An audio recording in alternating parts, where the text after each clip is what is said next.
marka hore waxaan salaamayaa shacabka Soomaaliyeed meel walba ay joogaan. walaalayaal salaan kadib waxaan rabaa in shacabka Soomaaliyeed la wadaago in talaabooyinkii uu qaaday madaxweynihii hore Maxamed Cabdullaahi Farmaajo ay yihiin isku day bareer ah oo lagu afgambinayo dawladnimada, dastuurka iyo sharciyada dalka u taala. Farmaajo ka sokow inuu shuruucda dalka ku xadgudbay, wuxuu saaka weerar ciidan ku soo qaaday xafiisyada ra'iisul wasaaraha iyo xarunta golaha wasiirada, isagoo isku dayay in uu ka horjoogsado gudashada waajibaadkoodii qaran. ujeedada uu ka leeyahay talaabooyinkan guracan ee sharciga baalmarsan waa in uu ku carqaladeeyo doorashada dalka ka socota si uu xafiiska ugu sii joogo si sharci darro ah, si lamid ah isku daygii fashilmay ee bishii Abriil ee dalka lagu dumin rabay.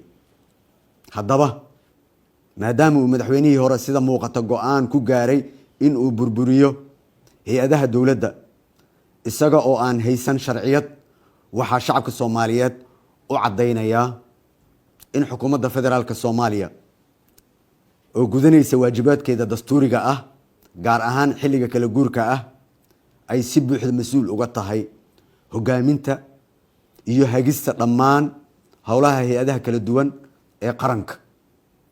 sidaa darteed waxaan farayaa dhammaan ciidamada qalabka sida in ay si toos ah uga amar qaataan xukuumadda xafiiska ra'iisul wasaaraha. cid kasta oo ka hor timaada amarkan waxaan si degdeg ah ula tiigsan doonaa hadduu alla idmo sharciga. Maxamed Cabdullaahi Farmaajo saan la wada socono waa musharax madaxweyne, waxba ugama duwana musharaxiinta kale ee xilkan u taagan. waxaan u cadeynayaa saa darteed musharax ayaa tahay, gees u istaag sida musharaxiintoo kale, kursigan u tartan.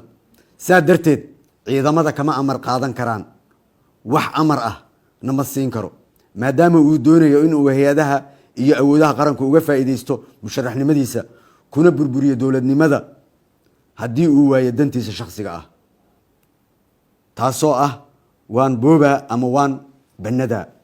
caqliga ha shaqeeyo Soomaaliyeed, ama saan rabo ha lee yeelo ama dalkan burburina iyadana ma shaqeynayso. waxaan mar kale shacabka Soomaaliyeed u xaqiijinayaa in ay iga go'an tahay in ay dalka ka dhacdo doorasho hufan oo horseeda in awoodda dalka si nabad ah lagula kala wareego, si looga baxo cakirnaanta siyaasadeed ee uu dalku geliyey madaxweynihii hore. aniga ka shakhsi ahaan waxaan hortiina ka cadeynayaa in aan marno u dulqaadan doonin in doorashooyinka dalka in la boobo, in la dhaco, in lagu takrifalo, in sida la rabo laga yeesho. waa doorasho ee waxa ma ahan xulasho. waa xaaraan in doorashadan dadka qaarkood ay iska waayaan iyadoo la leeyahay dadka hebel iyo hebel kursigan iska leh. kursiga baarlamaanku waa doorasho ee ma ahan xulasho. anigana diyaar uma ihi inaan ummadda Soomaaliyeed sidaan hore uga ballan qaaday uguna dhaartay in gacanteydii ama gacanteeda lagu cuno ama dembi lagu galo ay cid kale uga faa'iideysato. saa darteed waxaan shacabka Soomaaliyeed mar kale u cadeynayaa doorashadan waa inay noqotaa doorasho hufan oo cadaalad ah loona siman yahay. guddiyada waxaan farayaa sida ugu dhaqsiyaha badan meelaha ay howlaha ka socota doorashooyinka inay u gutaan sida cadaaladda ku salaysan, doorashadan ay noqoto mid hufan. guddigii aan ku arko inay baal maraan ama u eexanayaan ama ay fududeynayaan doorasho aan hufnayn kama yeelayay, waana taaganahay. shacabka Soomaaliyeedna waataan ugu dhaaranay dhammaanteen. sida aad la socotaan dhammaan shacabka Soomaaliyeed, shirkii madasha ee lagu ballamay waa sidiisii. dowlad goboleedyadana way imaanayaan, waana ku ballanay, wayna soo socdaan dhammaan. all agabkii logistikada ahaa iyo diyaaradahoodii waa loo diyaariyey, wayna imaanayaan. shirkana wuu furmayaa. shirkaasoo looga hadlayo dardargelinta doorashooyinka, hufnaanteeda iyo dhamaystirka sida ugu dhaqsiyaha badan doorashada. marka waxaan leeyahay shacabka Soomaaliyeed u sheegaya musharax kastana u sheegaya in iimaanka lagu qabo doorashadan waa aqoon isku dhiib, cidna kama yeelayno in kaligeed ay qoriga haysato.